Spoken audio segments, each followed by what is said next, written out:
This section isn't for your kind.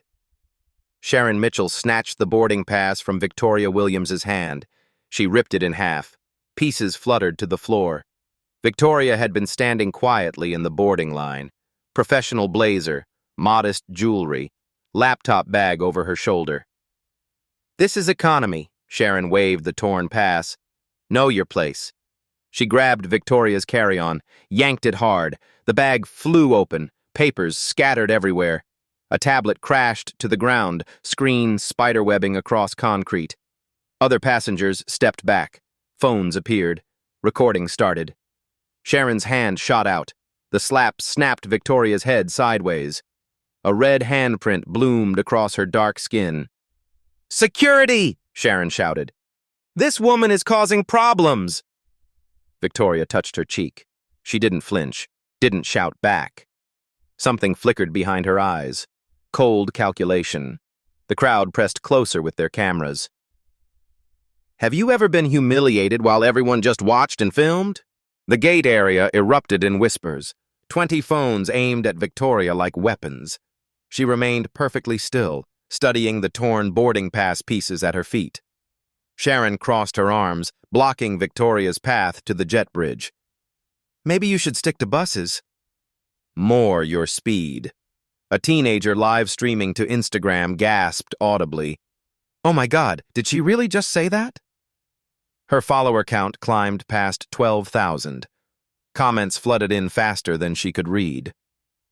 Victoria bent slowly, collecting the boarding pass fragments. Her movements were precise, deliberate. She slipped the pieces into her briefcase's front pocket. "I'll need a replacement," Victoria said quietly. "No replacements for troublemakers." Sharon's voice carried across the terminal. "You obviously don't understand how airlines work." Behind them, a businessman in a rumpled suit started typing furiously on his phone. His Twitter thread began, "Witnessing blatant racism at Gate B7. Flight attendant just called a black woman ghetto trash and physically destroyed her property. This is 2025. How is this still happening?" Thread 1. 15th inch. Victoria opened her wallet to show her ID. A platinum frequent flyer card caught the overhead lights. The businessman's eyes widened. He zoomed his phone camera in, capturing the card's distinctive black and gold design. "Ma'am," a young mother whispered to her husband, "that woman has a Chairman's Circle card. Those people fly like 200,000 miles a year." Sharon either didn't notice or didn't care. She stepped closer to Victoria, invading her personal space. "Listen carefully. I run this gate. I decide who boards my flights. And you," she jabbed a finger toward Victoria's chest, "don't look like first-class material." The teenager's live stream hit 25,000 viewers. Comments blazed past. "Call the cops. Sue them. Record everything. This is disgusting." Victoria's briefcase bore subtle logos from major consulting firms.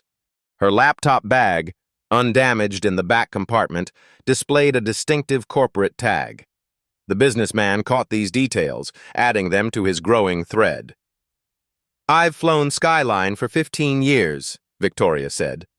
Her voice remained level, professional. "Never had issues before. First time for everything." Sharon smirked.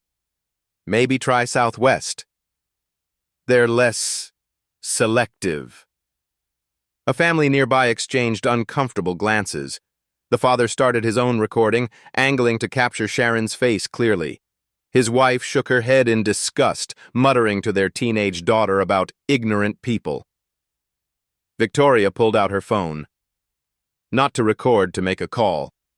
She scrolled through her contacts, past dozens of names with corporate titles. Her thumb hovered over one entry, Richard Brown, CEO SkyLine. But she didn't press it. Not yet. Instead, she tucked the phone away and looked directly at Sharon. "I'd like to speak with your supervisor." "I am the supervisor here." Sharon's voice rose. "And I'm telling you to step aside. Let real passengers board. The businessman's thread now had 500 retweets. Local news outlets were already DMing him for the video footage. The teenager's Instagram story was being reshared across TikTok and Snapchat. Gate agent Tom Wilson emerged from behind the counter. Mid-40s, tired eyes, nervous energy. He'd been watching the commotion build. "What seems to be the problem?" Wilson asked, though his tone suggested he'd already chosen sides. "This woman is disruptive," Sharon said immediately. "Argued about seating. Became aggressive when I explained our policies." Victoria held up her phone, showing the airline's app.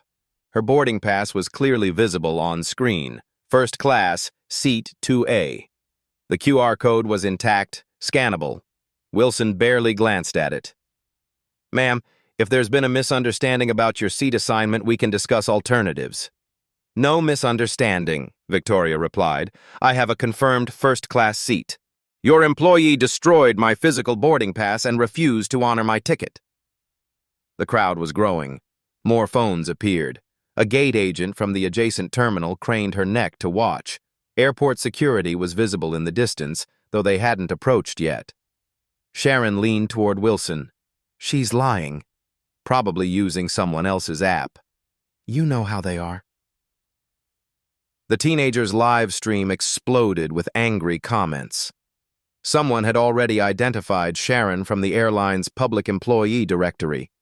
Her full name was spreading across social media platforms. Victoria's expression never changed.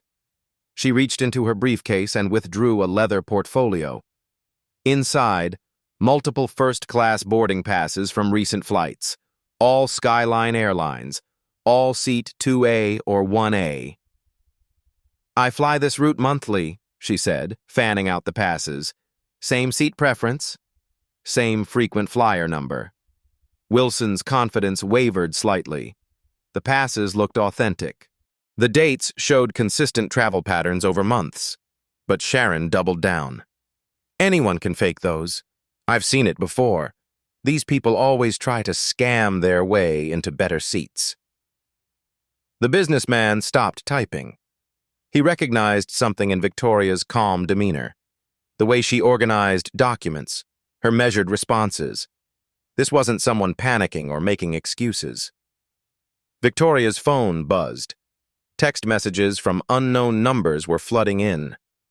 Someone had found her LinkedIn profile. The messages ranged from supportive to curious to demanding action. She turned the phone face down, ignored the buzz. "I'll wait for airport security," she said simply. "They can verify my identity and ticket validity." Sharon's smile turned predatory. "Good. They'll escort you out where you belong." The teenager whispered to her camera, "Guys, I think this lady is about to destroy this racist flight attendant." Something about her energy just changed. Stay tuned.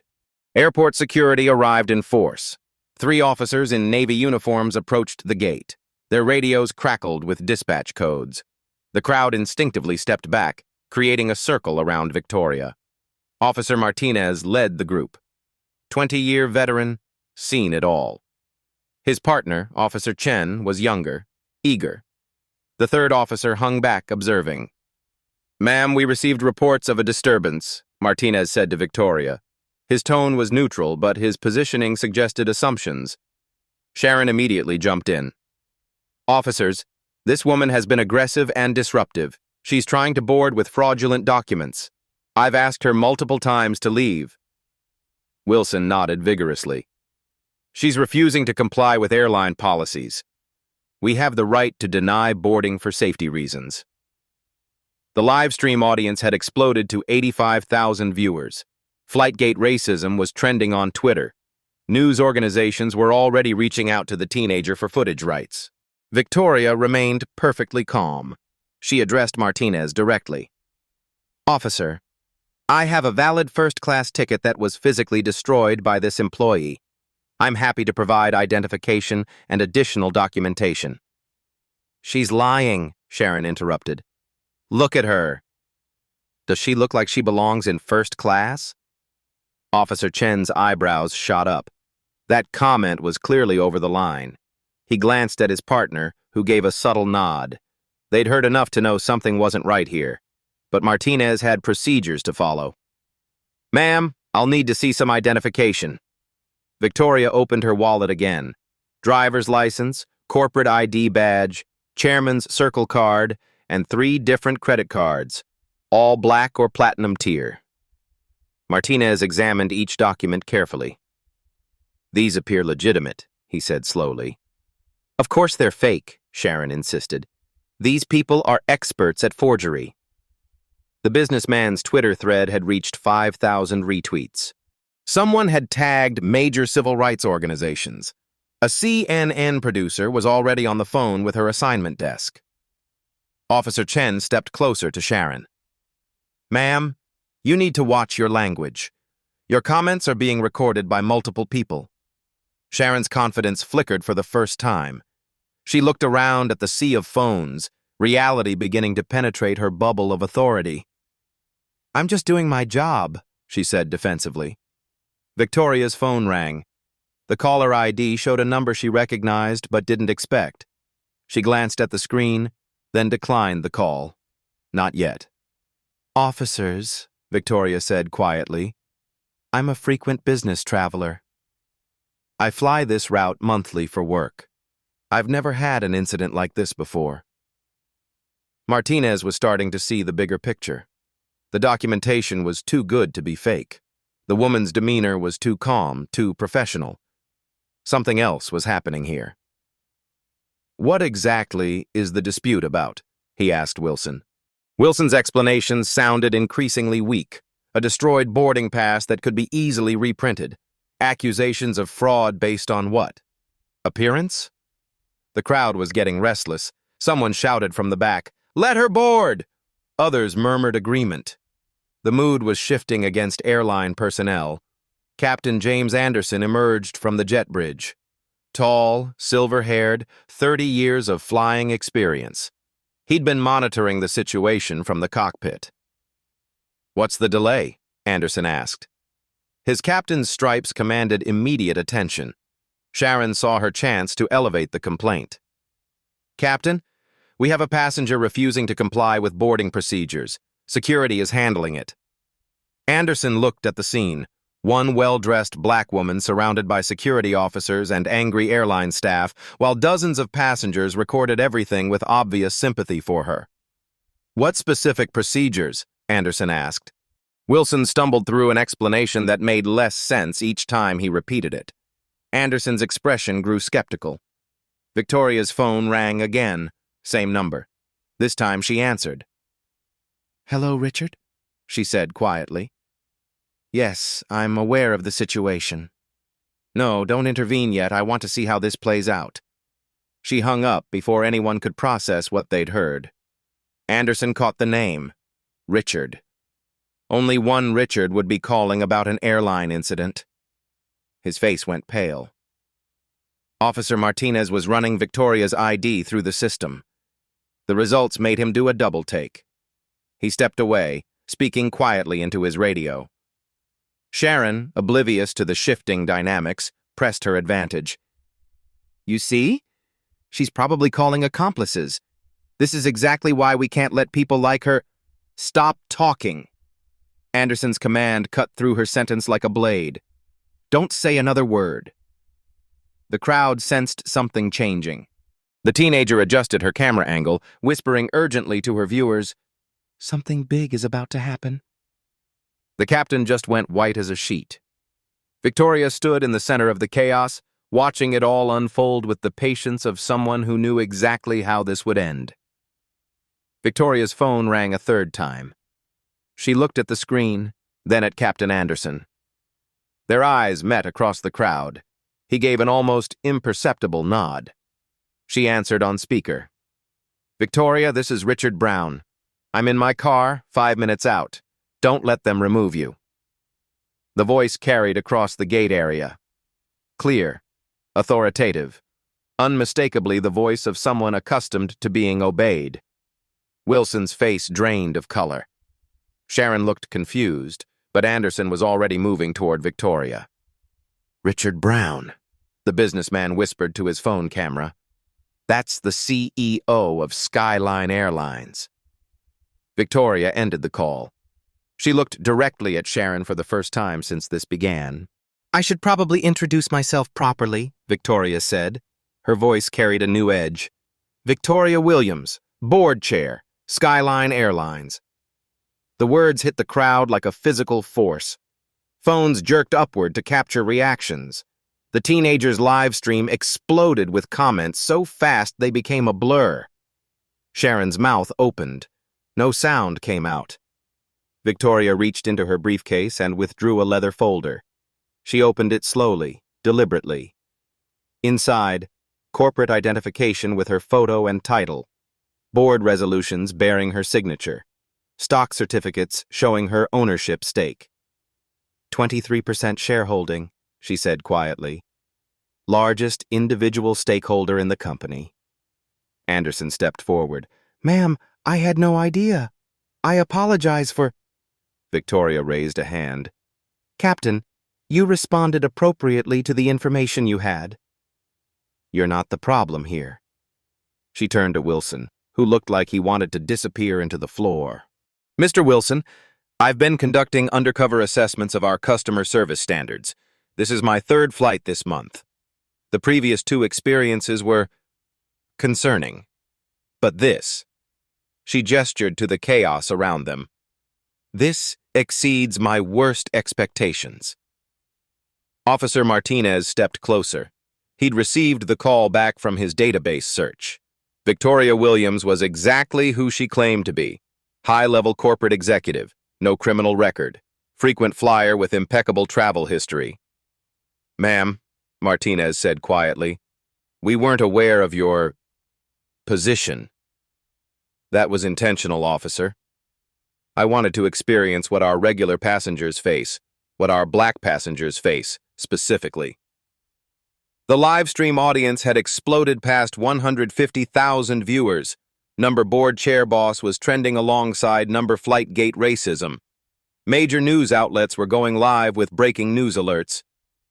Sharon finally found her voice. You can't be, can't be what? Victoria asked. Can't be black and own an airline? Can't dress modestly and still have authority? Can't fly on my own aircraft without being called ghetto trash?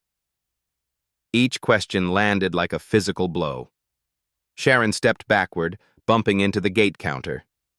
Victoria continued, her voice never rising above conversational level. I inherited this company from my father. Samuel Williams. Perhaps you've heard of him? The businessman's eyes widened. Samuel Williams founded SkyLine in 1987, built it from 3 planes to a major carrier. He died 2 years ago, Victoria said. Left me his shares and his vision, an airline that serves everyone with dignity and respect. She looked around the circle of faces. Security officers, gate staff, passengers, everyone listening with rapt attention.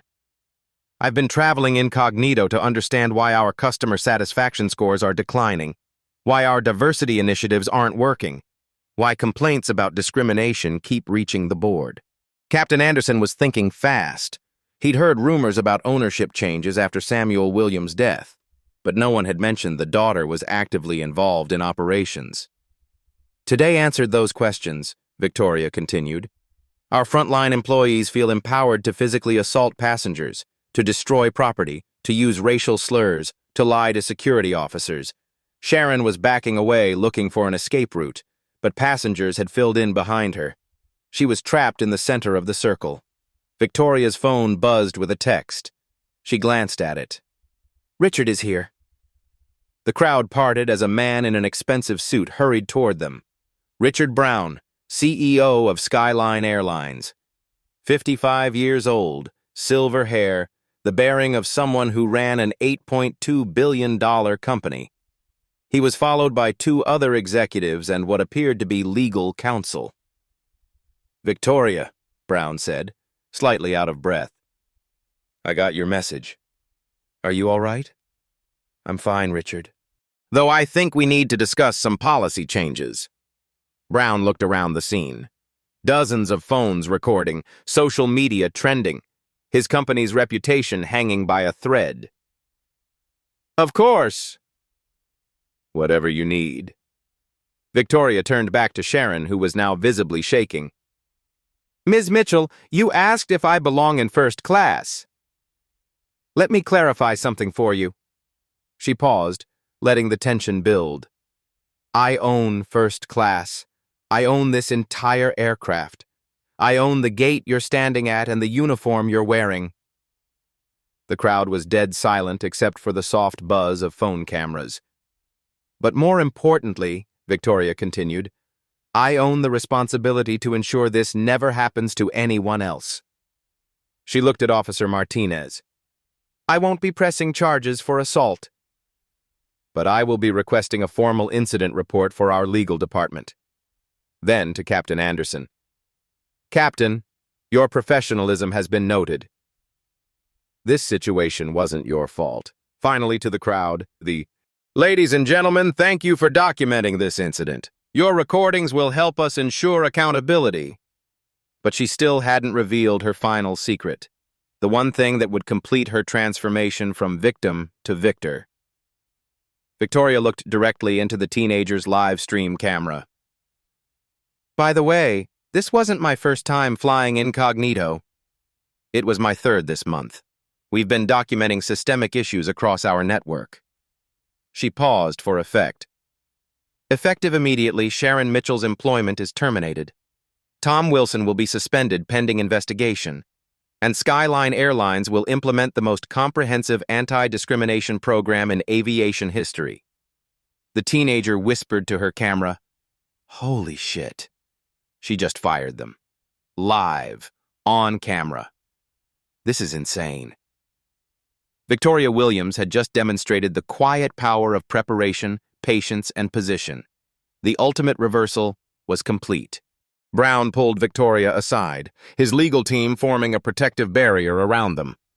The crowd pressed closer, phones straining to capture every word. Victoria, we need to discuss damage control, Brown said quietly. The stock price is already moving, down 2.8% in after-hours trading. Victoria opened her briefcase and withdrew a tablet. The screen showed real-time financial data. SkyLine Airlines, she said, speaking loud enough for nearby phones to record. Annual revenue, $8.2 billion. My 23% stake represents $1.89 billion in shareholder value. She swiped to another screen. We employ 52,000 people across 127 destinations. We serve 95 million passengers annually. The numbers commanded attention. Passengers stopped whispering. Even Sharon, still trapped in the circle, listened with growing horror. Our Department of Transportation operating certificate covers 43 domestic routes and 28 international destinations, Victoria continued. Any discrimination investigation triggers automatic review of those operating rights. Brown's face was grim. He understood the implications. A federal investigation could ground significant portions of their fleet. Victoria turned to her legal counsel, a sharp-eyed woman in her 40s. Sarah, what's our exposure on federal discrimination statutes? Civil Rights Act violations carry fines up to $100,000 per incident, the lawyer replied. Pattern and practice findings can reach $50 million. DOT has authority to suspend route certificates pending compliance review. The numbers hit the assembled crowd like hammer blows. This wasn't just about one racist employee. This was about systemic corporate liability. Victoria addressed Wilson directly. Mr. Wilson, you've worked here how long? 12 years, he stammered. 12 years. And in that time, how many discrimination complaints have crossed your desk? Wilson looked helplessly at Brown. No answer would help him now. Victoria pulled up another screen on her tablet. Internal HR records show 47 formal discrimination complaints filed at this airport alone over the past 18 months. 47. She let that number sink in. Of those, how many resulted in terminations? Silence. 0, Victoria answered herself. 0 terminations. 3 written warnings. Most complaints were classified as misunderstandings and dismissed. The legal exposure was becoming clear to everyone present. Dozens of unaddressed complaints, pattern of dismissing discrimination reports. Now a public incident caught on video. Our corporate liability insurance covers up to $200 million for civil rights violations, Victoria continued. But policy exclusions apply when corporate leadership demonstrates willful negligence. She gestured to the phones recording everything. This incident, broadcast live to over 200,000 viewers, establishes corporate knowledge of discriminatory practices. Any future incidents become willful violations. Brown understood. The company's insurance protection had just evaporated. They were now personally liable for future discrimination claims. "What do you propose?" Brown asked. Victoria's answer was immediate. Clearly, she'd been planning this moment.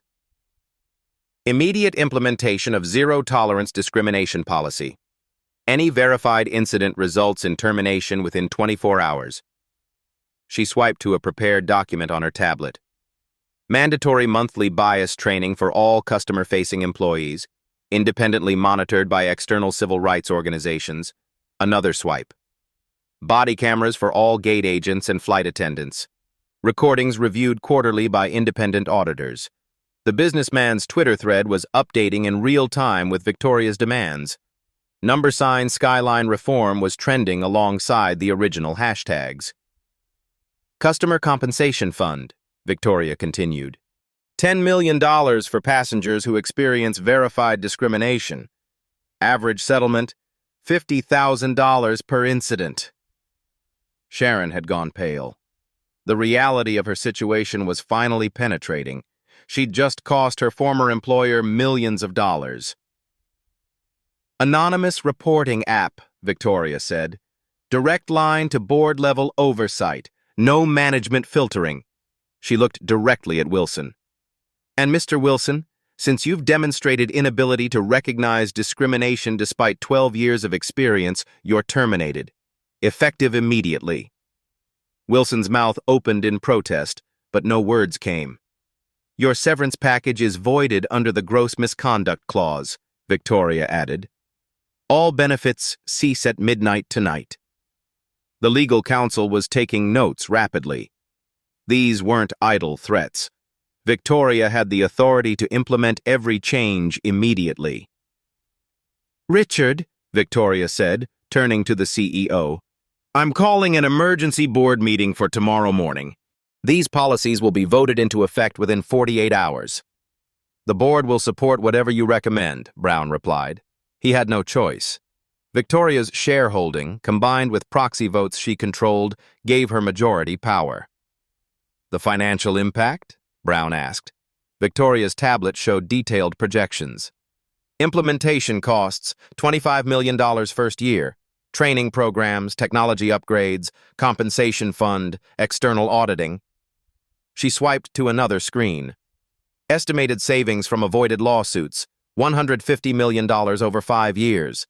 Customer retention improvements, $200 million in additional revenue. The math was compelling. Discrimination wasn't just morally wrong, it was financially destructive. Insurance premium reductions from improved safety record, $15 million annually, Victoria continued. Employee retention improvements, $30 million in reduced turnover costs. She closed the tablet. Total 5-year impact, $400 million positive. This isn't just the right thing to do. It's the profitable thing to do. The teenager was still live streaming. Her audience now passed 300,000 viewers. Major news networks were already preparing stories for the evening news. Victoria turned to Captain Anderson. Captain, I'd like you to personally oversee the diversity training program. Your professionalism today demonstrates the leadership we need. Anderson nodded. It would be an honor, ma'am. To Officer Martinez, Officer, SkyLine will be partnering with airport security on bias training. Your handling of this situation was exemplary. Then to the crowd of passengers, "Ladies and gentlemen, your flight will depart on schedule. Thank you for your patience and for documenting this incident." She looked directly into the live stream camera. "And to everyone watching, this is how change happens. Not through violence or lawsuits, but through accountability, transparency, and leadership that puts principles over profits." The legal counsel approached Sharon, who was still standing frozen in shock. "Ms. Mitchell, you'll need to surrender your employee ID and uniform immediately. Security will escort you from the premises." Sharon finally found her voice. "This isn't fair.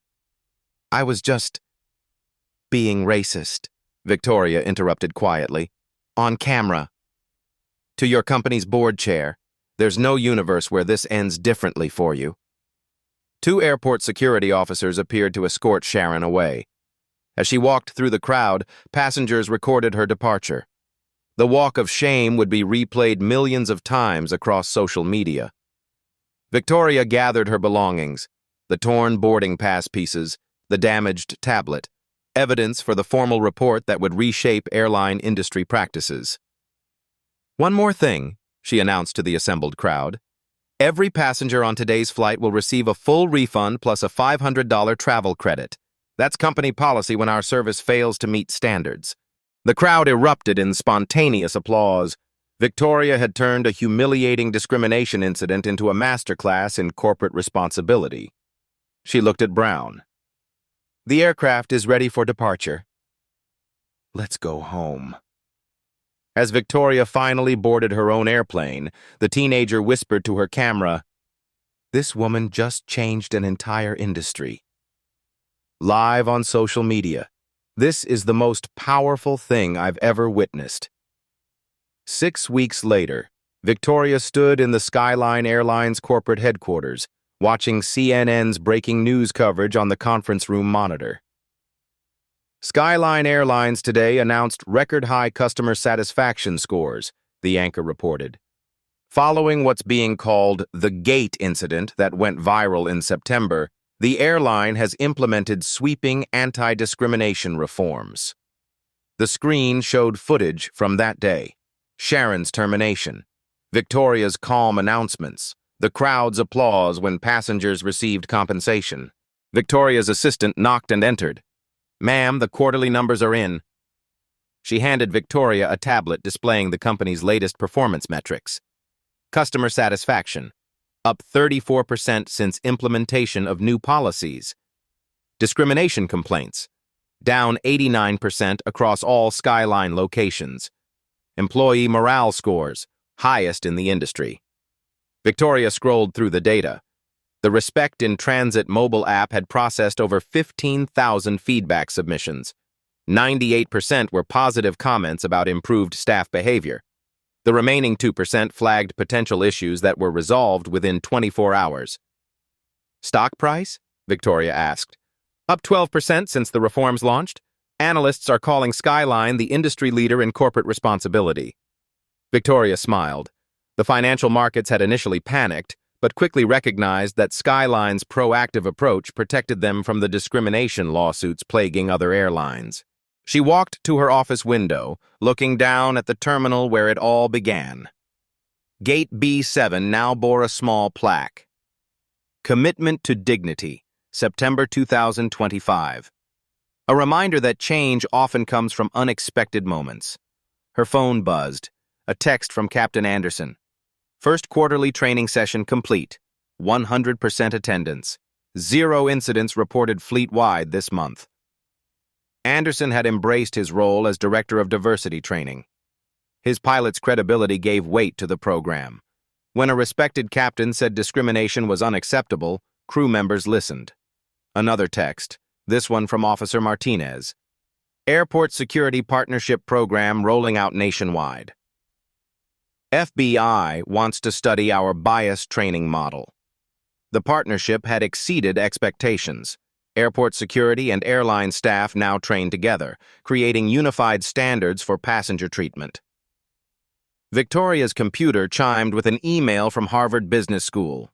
"Case study request, the Williams Method. Corporate transformation through authentic leadership." She'd received similar requests from Wharton, Stanford, and Columbia.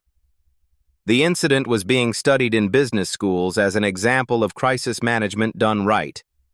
A knock on her door interrupted her thoughts. Her legal counsel, Sarah, entered with a thick folder. "Final report on policy implementation," Sarah said. "Every metric shows improvement." Victoria opened the folder. The numbers were impressive. Body camera program, 100% compliance, over 2 million hours of footage reviewed by independent auditors, 0 confirmed discrimination incidents since launch. Compensation fund, $8.7 million paid to 174 passengers who experienced discrimination in the months before the reforms. Average settlement, $50,000, exactly as projected. Anonymous reporting app, 45,000 downloads, 12,000 positive feedback submissions, 89 potential incidents flagged and resolved before escalation. External audits. Quarterly reviews by civil rights organizations showed 94% compliance with new standards. Industry-leading scores across all measured categories. "What about Sharon Mitchell?" Victoria asked. Sarah's expression darkened. "Unemployable in aviation. Her behavior video has 15 million views. Airlines won't touch her.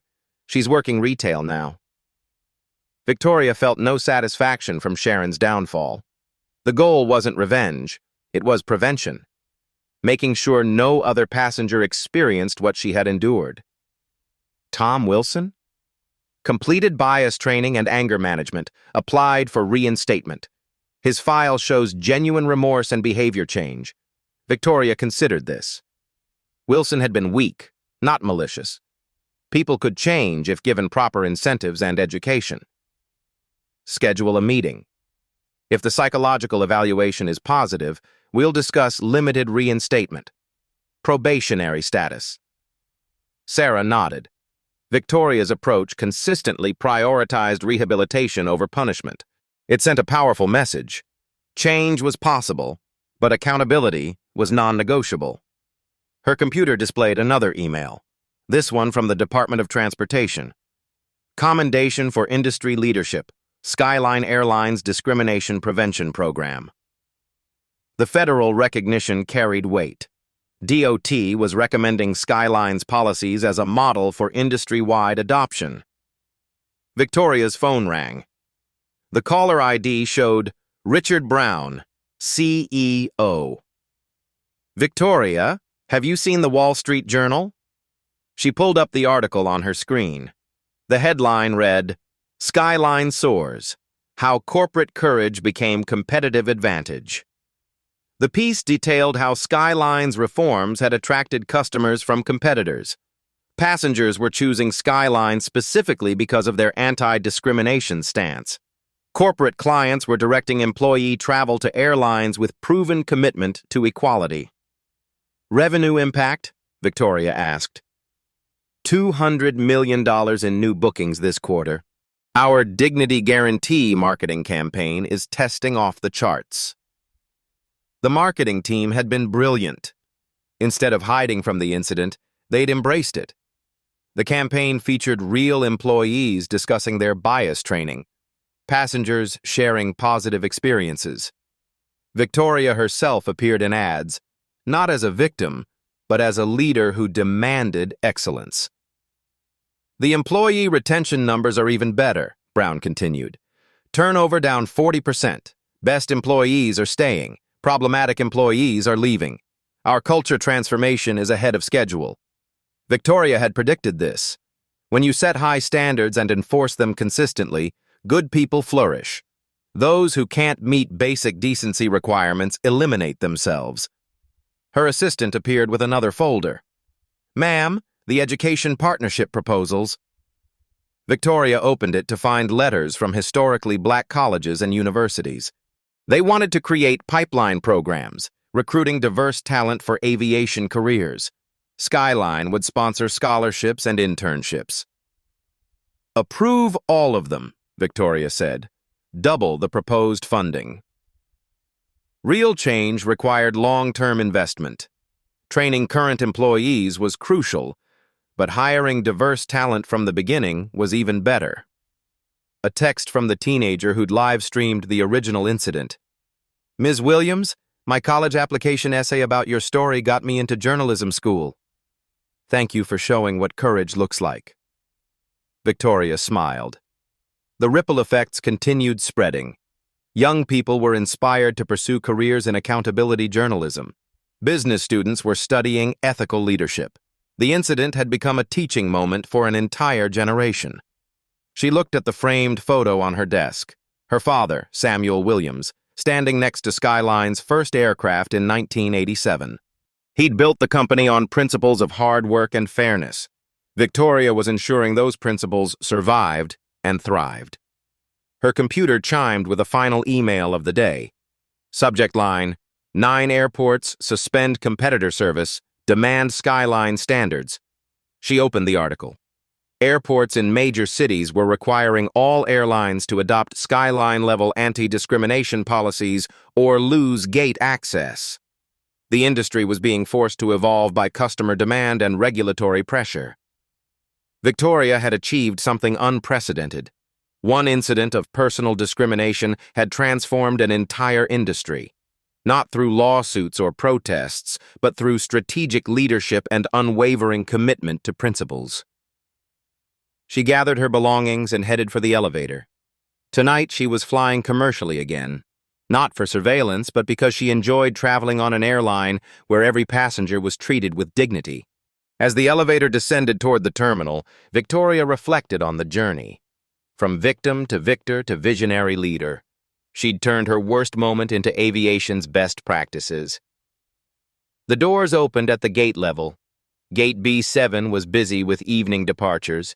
She watched passengers boarding normally, staff treating everyone with professional respect. No drama, no discrimination, just people traveling safely and with dignity, exactly as her father would have wanted, exactly as every passenger deserved.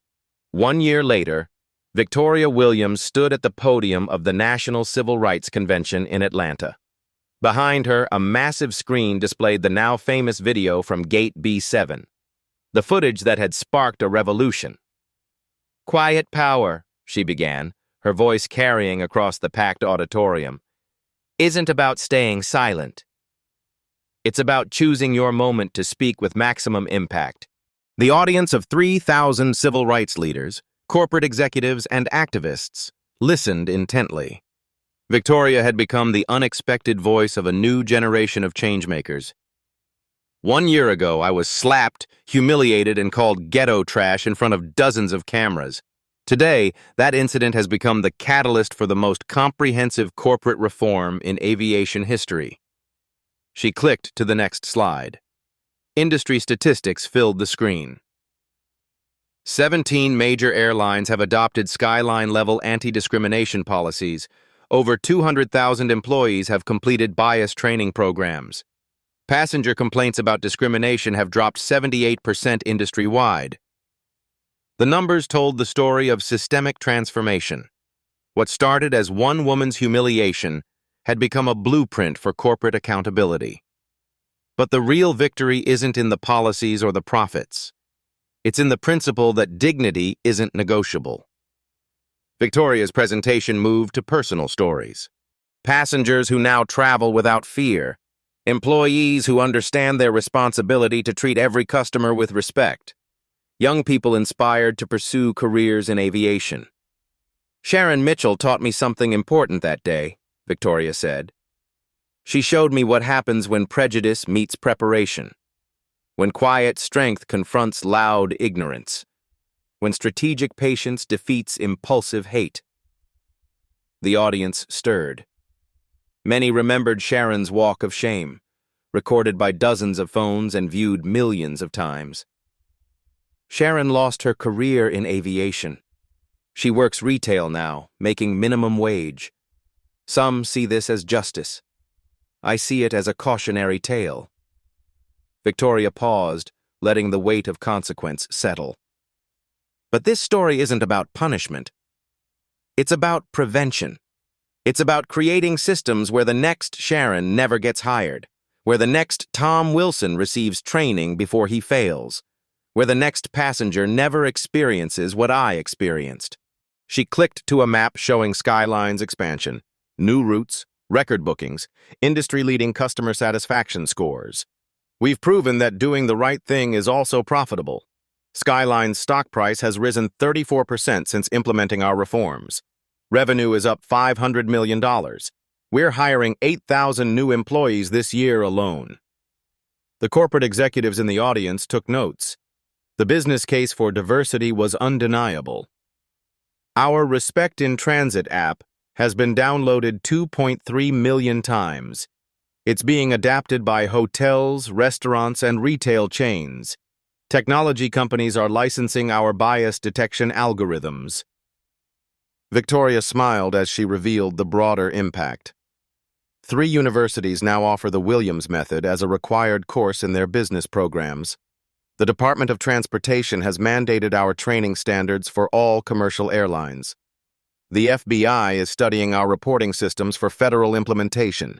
The ripple effects had exceeded every projection. A single incident had reshaped multiple industries. Most importantly, we've created a pipeline for the future. Our HBCU partnership programs have awarded 400 full scholarships for aviation careers. 75% of recipients are women or people of color. Victoria's voice grew more personal. My father built SkyLine from 3 planes and a dream. He believed aviation could connect people across every barrier. Today, we're living that vision. She clicked to the final slide. A photo of passengers from diverse backgrounds boarding a SkyLine aircraft. Everyone smiling. Everyone welcome. But our work isn't finished. Discrimination didn't end at airports. It exists in every industry, every workplace, every community. The question is, what will you do when you witness it? Victoria looked directly into the camera, broadcasting the speech live. To everyone watching, your voice matters, your documentation matters, your courage to speak up matters. She gestured to the audience. When you see injustice, don't just record it. Act on it. Report it. Follow up on it. Demand accountability from the companies you support, the leaders you elect, the institutions you trust. Her tone intensified with conviction. Download reporting apps. Submit reviews, share stories, vote with your wallets, use your platforms, amplify marginalized voices. Victoria's call to action was specific and actionable. Join our network. Subscribe to updates on corporate accountability.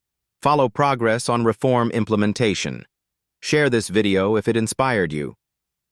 She paused, scanning the audience. But most importantly, remember this. Change happens when ordinary people refuse to accept extraordinary injustice, when we choose strategic action over angry reaction, when we build systems instead of seeking revenge. Victoria's final words carried the weight of a year's transformation. I was humiliated for 7 minutes. But those 7 minutes created lasting change for millions of travelers. Your moment might last 7 seconds or 7 hours. What matters is what you do with it. The audience rose in thunderous applause. Social media exploded with shares and comments. #Quiet Power trended worldwide within minutes. Victoria stepped away from the podium and checked her phone. Messages flooded in from viewers around the globe. A text from Captain Anderson. Speech was perfect. Training programs now requested by 6 international airlines. Another from Officer Martinez. FBI approved our bias training for all federal law enforcement. Your impact keeps growing. An email from the teenager who'd live-streamed the original incident. Ms. Williams, I'm graduating journalism school next month. Landed a job investigating corporate discrimination.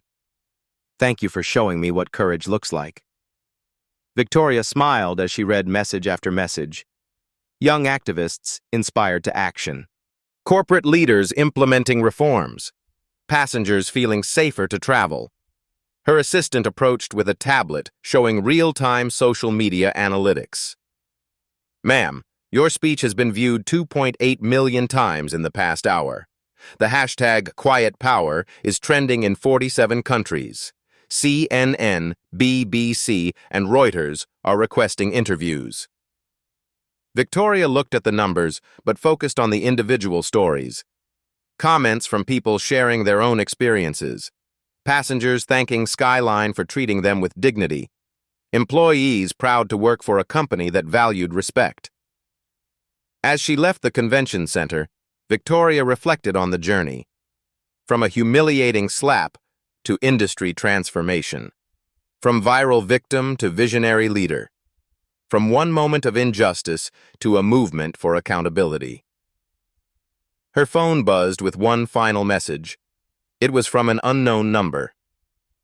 "Ms. Williams, I experienced discrimination at a hotel last week. Instead of getting angry, I documented everything and reported it through proper channels. The manager was fired and they're implementing new training. Thank you for showing us a better way. A fellow traveler."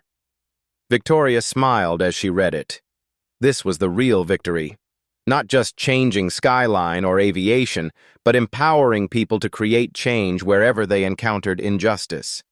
She had turned her worst moment into millions of better moments for others.